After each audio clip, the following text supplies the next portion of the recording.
Hi, this is Teresa Beem, and this is Titus 2:4 for a grandmother's view on how to deal with children. Of course, each child is different. So, like I say every time, each child needs to be dealt with differently. There's no such thing as a formula, but I'm just giving you some general guidelines just to try to help give you some confidence. Okay, so bullying. That's what a lot of people talk about bullying.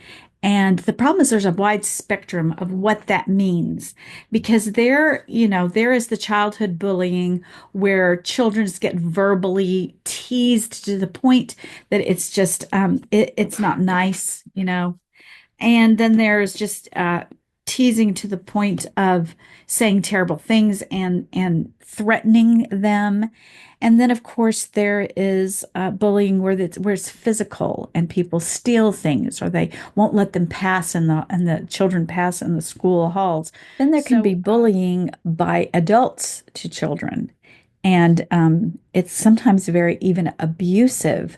One time, when I was about 13 years old, I actually saw our next door neighbors being robbed. And these two thugs got in their car, and we had a very large front yard, and they actually came off the street into our yard for, I don't know, 50, something like that, 30, 50 yards, and just left ruts in our front yard because they were coming at me so quickly. Whether they were trying to scare me or kill me, I don't know, because at the very last minute, I was just frozen with fright. And at the very last minute, I put my hands over my face like this, and they didn't kill me, but my dad saw it and he went after him. So, okay, so how does one handle bullying? And I'm just going to do some just general overview. Um, because there's a difference between being embarrassed, being humiliated, and being abused. And we need to find out where in the spectrum that is. And so if it gets to the point where even constant teasing should eventually parents need to get involved with that. I know in general you want your kids, what we were told is, sticks and stones can break your bones and words can never hurt you. So therefore you do need to teach your children that it is okay for them just to ignore them. Just ignore them and maybe they'll go away. Sometimes it works and sometimes it doesn't. But don't tell the kids, don't let it hurt you. Just show confidence and just smile and be nice back. But then there gets to a point where either the teacher needs to get involved, the principal needs to get involved, and but whatever happens, your children need to hear the parents um, not ignore them about it. When your child tells you more than once, one time, just stick in there, I hear you. I just stick in there and just face up to it and just tell them, what you're doing isn't bothering me, and just ignore them. And of course, that most of the time, if they're true bullies, it's not going to work.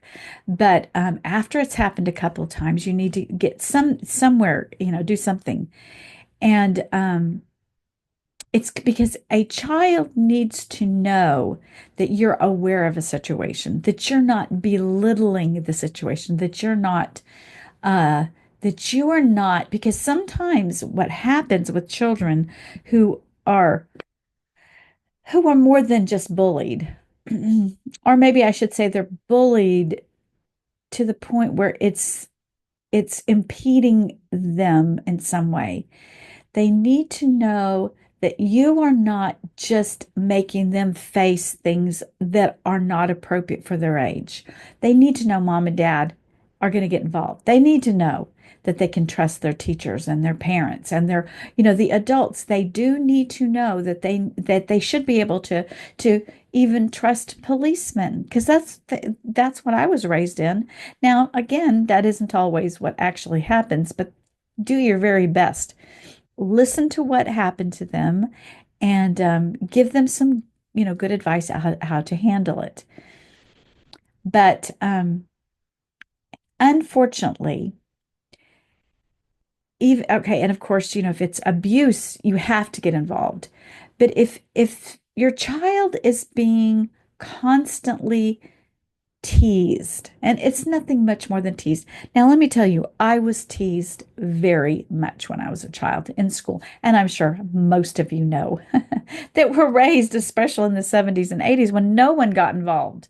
No one cared if you were teased. That was just too tough on you, learn to handle it.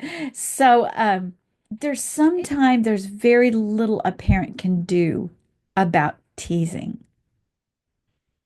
And I'm going to tell you something that I finally learned. And I was between, I don't know, I was about 14, maybe 13, 14. And I was a particular target for teasing for several reasons growing up.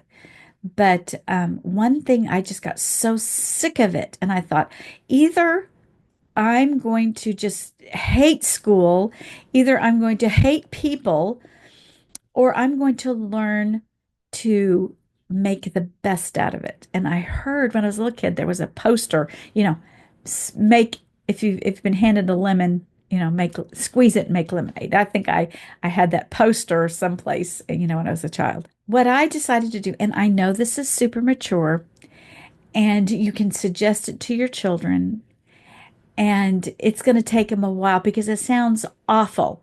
But there's just very little that you can do for just constant teasing. So, what I decided to do is I'm going to listen to the taunting. And oh, there were often several girls together. And this took me really till I was in high school to perfect. And I would always just listen to them. And I would say, well, thank you for telling me that. I really appreciate it. And that threw them off. And I'm not going to say I got them to stop. But what I decided to do then was I decided to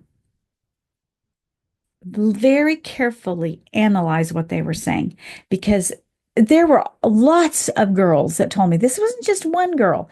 I had several girls that say, you have a mean look in your face. And I certainly didn't mean to. And people would say, you're staring at me. Why are you staring? Quit staring at me. And I thought, well, you know what? Very often I get fixated on a point and I'm thinking deeply, and I don't even realize I'm fixated on something. And sometimes I'll be thinking very deeply and and people could take that as a wrong face. And so I thought, okay, maybe they're right. Maybe what I should do is smile some more. Maybe what I should do is be careful that I'm not staring at somebody when I'm thinking. And so, after a while, when the girls would say that to me, I'd say, oh, I appreciate that. Thank you for telling me. I'm going to try really hard and not do that because I certainly didn't mean to. And let me tell you, then it actually helped me. And I thought, okay, well, then those girls who meant evil, actually, I'm going to take that lemon and make lemonade, and I'm going to become a better person for it. And then in the end, I can thank them, no matter how much it hurt, no matter how much it hurt my feelings. It felt like a slap across your face. Um, and but then you would say, okay, I'm going to analyze this. And then if it wasn't true, because there would people say, you're mean, you're mean. And I knew I wasn't mean. You're a jerk. And I would say, okay, am I a jerk? And it wouldn't take me very long. No, I'm not a jerk. Then I would just throw it away. And so those two things, either throw it away if it's wrong, or if they're right and they're telling you a truth that nobody else will tell you, because I don't want to hurt your feelings. So you just take those hurt feelings and you just stand right up and you go, well, you know what? They were right. And in the end, they helped me. And the best, and of course, I was immature back then. So I said, the best revenge I could ever have on them is to become a better person because of it. And so later on, when became a little more mature, I was just like, you know what?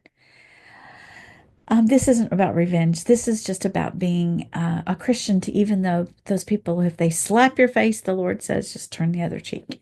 So anyway, okay. So that's the spectrum. of bullying from the worst. You don't want to ever, ever uh, let your children think that they're going to have to be the adult in the situation. If it's true bullying, if it's abuse, don't throw your children out there because you're scared of dealing with it, and make your children be more of an adult and deal with adult situations and be abandoned by their parents. That can cause massive problems when they get older.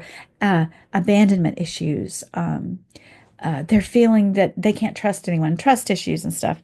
So never ever listen carefully and try to believe when you're at least at the very beginning. Always assume your children are telling you the truth, and then look into it and ask questions and say, well, was it, do you think they meant that? Do you feel threatened by that? Do you think, mommy needs to get involved? Would you like daddy to get involved?